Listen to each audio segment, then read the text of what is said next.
Well, it's me again. It's day 3 of my Rust-Oleum countertop paint restoration. And wanted to give a slight update because I did what I said I wasn't going to do, not paying attention.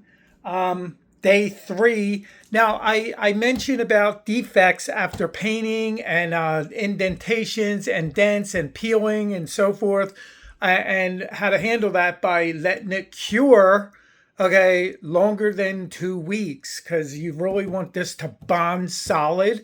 And in the process, you could put light things on the counter, but use like a towel under it so it's got some protection, such as my toaster is sitting here. I got it on this mat because I was just going to use it. Otherwise, it won't be sitting there. I only put it there because I was going to make eggs, and this is what happened. My butter dish I had right here. Not thinking, because it's not that heavy, but it is glass. And as I reported before, last time I did this, last September, I realized if you put like a can up here and it's not fully cured, it will leave an indentation of a circle.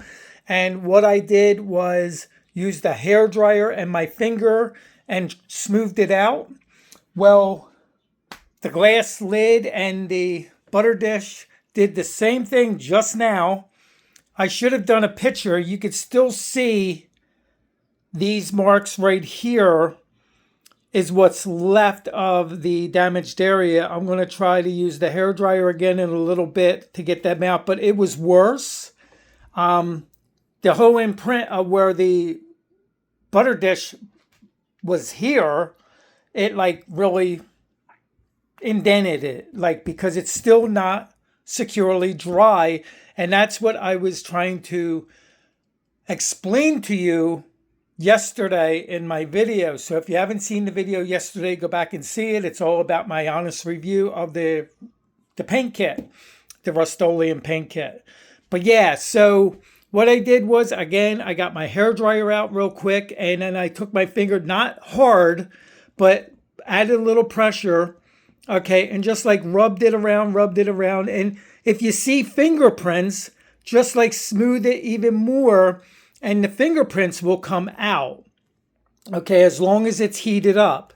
But that's how you know it's not fully dry from underneath. Now, I don't know if you could see here to there, this is more paint on this one section. You know, when you're brushing it, it's never going to be even, like, you know, until it fully dries. So this is why you can see the difference in texture, but I'm sure this isn't fully dry neither. So I'm taking precautions now and keeping a towel up here, and only light things go up here for the next couple weeks. And then I've got my table, which I got to reorganize. But anyway, but yeah, like I said, last September, I did this with this paint kit, because previously I did another one and that worked out great too. But after like 2 weeks, it was like securely bonded and hard. And I was able to put my butter dish on the counter without any indentations, any imperfections, because it was hard as a rock.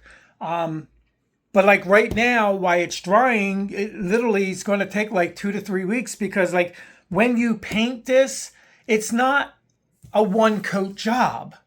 And you'll understand that when you see the imperfection lines, when you do the first coat. So then you got to go over it with a second coat.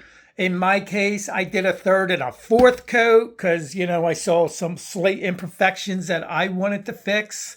And so I have multiple layers of paint on paint, and that's what causes the indentations, because it's not fully dry underneath.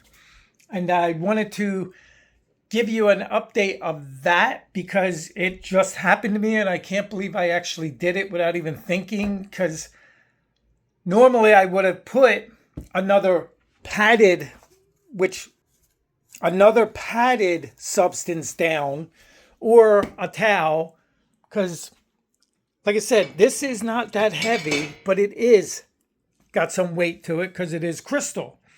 So, but putting it here wouldn't have affected my countertop versus I set it just like that.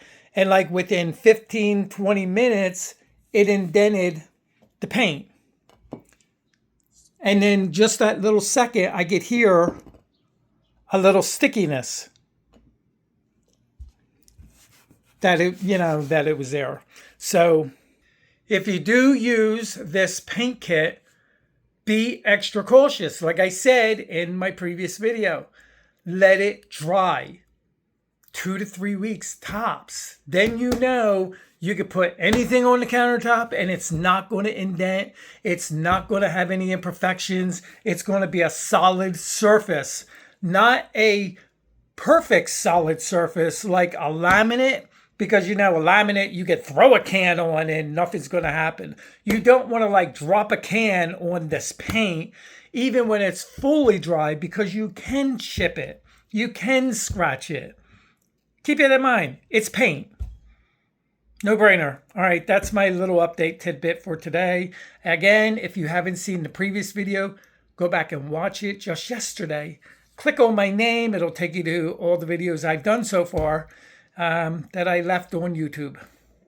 Thanks for watching. Bye.